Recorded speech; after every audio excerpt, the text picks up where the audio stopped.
Alright guys, the first phase of the 3.6 version update is right around the corner, which means we're about to get the long anticipated release of QINGXIAO's banner very soon, as a arrow sword main DPS who specializes in Toon Strain and stacking Mind Lock for massive personal damage amplification. So in today's video, we'll cover everything you need in order to fully build and prepare for QINGXIAO, with her ascension and skill materials, the best echo builds, team synergies, her best weapon options, and finally, we'll wrap up with the big question: how much value does this character have in the first place?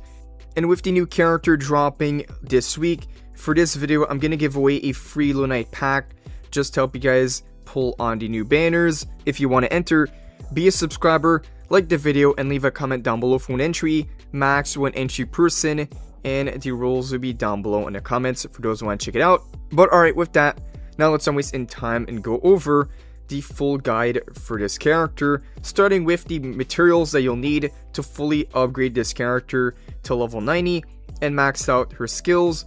First up, the total ascension materials for this character.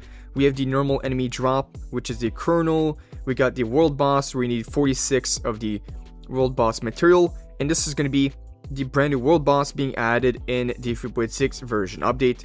We have the overworld material, where you need Blade Blossom times 60, and the currency about 170,000 shell credit to fully ascend this character to level 90. Next up, we got the total Forte materials. So you'll need more of the normal enemy drops, which is more the kernels. The forgery challenges, you'll need the polarizers, as she is a sword weapon character. For the weekly boss, it'll be the Denia boss, We Who Question. You'll need 26 of them, and in total, you should prepare at least around 2 million shell credits to fully ascend and upgrade this character's Forte to max level. Next up, the skill priority you want to go for when it comes to this character. At the very top here, you want to focus the Forte Circuit and the Resonance Liberation. This is going to be the main priority that you want to upgrade first if you are low on materials and cannot max out everything right away. The priority after that, which is still high, would be her basic attack, which builds the resources needed to unlock her heavy attack and enhanced state. And next up, we got Resonance skill, and lastly at the bottom will be her intro skill. And if you guys want to save up on LUNITEs for the hype upcoming banners, check out this website called EnjoyGM. EnjoyGM offers discounted in-game top-ups for your favorite games, especially Wuthering Waves, with prices up to 20% off. The top-up process is also really simple. All you need is your UID and server, and you'll receive the LUNITEs directly to your account within just a few minutes.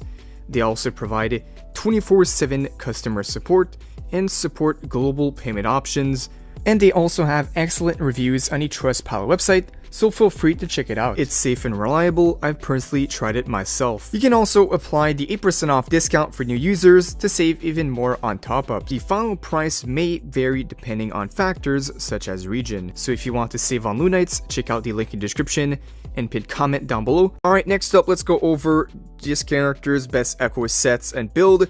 So for this character, you mainly want the Heart of Evil's Purge, which is QINGXIAO's best echo set. The 2-piece bonus grants about 10% arrow damage, while the 5-piece bonus increases her crit damage by 20% and also additionally arrow damage bonus by 30% upon inflicting Toon Strain, which is exactly what this character applies, Toon Strain shifting on her skill hits. So she can basically keep this bonus throughout her rotation. And let's say you do not have this set available yet, as it's one of the newest echo sets, you can simply go for the Sierra Gale, which is one of the early game alternatives for arrow characters for players who have not still unlocked Mengzo yet, so you could do that as well. It still give her around 40% arrow damage after releasing her intro skill. For the main 4-cost echo, you can go for the Calamity Ifigi, which gives a 10% arrow damage bonus and additionally gains 10% arrow damage bonus when inflicting Toon Strain, which is perfect for this character.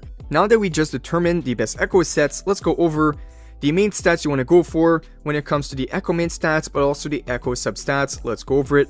Starting with the echo main stats first, she will be very straightforward as a main damage dealer. For the 4 costs, you want between crit damage and crit rate depending on what you need the most. If you have a weapon with crit rate or crit damage, then you most likely need the opposite on the main stat for the 4 cost Echo. Next up, we got the free cost between arrow damage bonus and attack percent, but you mainly want to focus arrow damage bonus if you can. And of course, the 1 cost echoes will be attack percent that you want to prioritize. Next up, the echo substats. The priority, of course, will be between crit rate and crit damage, depending on what you need the most. The best would be having both crit rate and crit damage on the echo stats. We also have energy regen, which is high, as she'll need it to basically get into the ultimate faster. And also we have attack percent, which could be a nice bonus if you can slot it into the echo substats.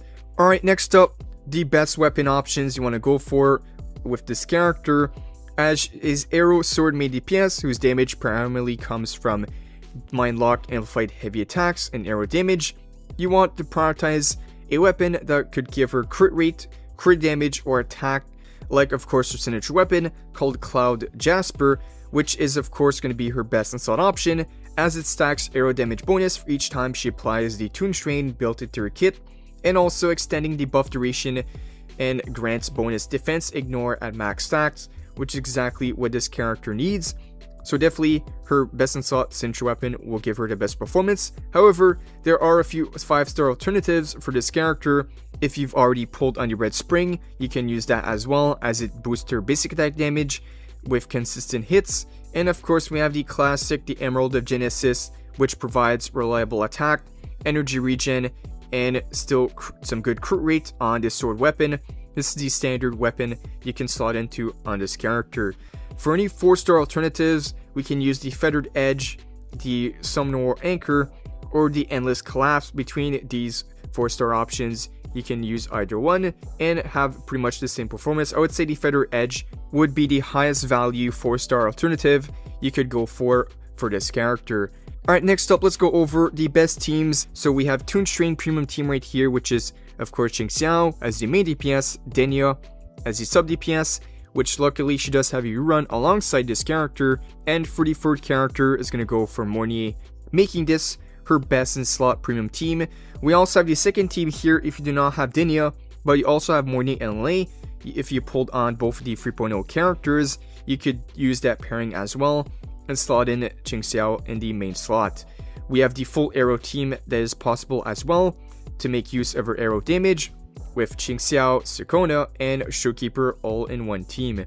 And lastly, if you want to build a more free-to-play friendly team, you got QINGXIAO with Senwo Mortefi for the sub DPS options, and Verena as the support, still to this day a good standard support character. Next up, if you want to know the best Resin Chain, the S1 is definitely pretty good, gives her crit rate, gives more a max higher stack limit, increased to 2, and casting heavy attack additionally grants 1 stack of sword light ward. We have the S2 here, which is very good. The damage multiplier of heavy attack is increased by 40%, and it gives her a bunch of additional bonuses. Highest stopping point I would recommend if you really want to go all in with this character, S3 is the best you want to go for, basically increasing her liberation damage by 100%, which is absolutely insane. But yeah guys, this will now conclude the guide for this character. So let me know down below, are you guys planning on pulling for this character as a hard-hitting arrow main DPS who is working on Toon Strain, which means she has many good teammates and of course gonna bring a lot of damage to the game as a main DPS. So if you're missing a arrow main damage healer, she is the character you want to go for, and she will last a very long time.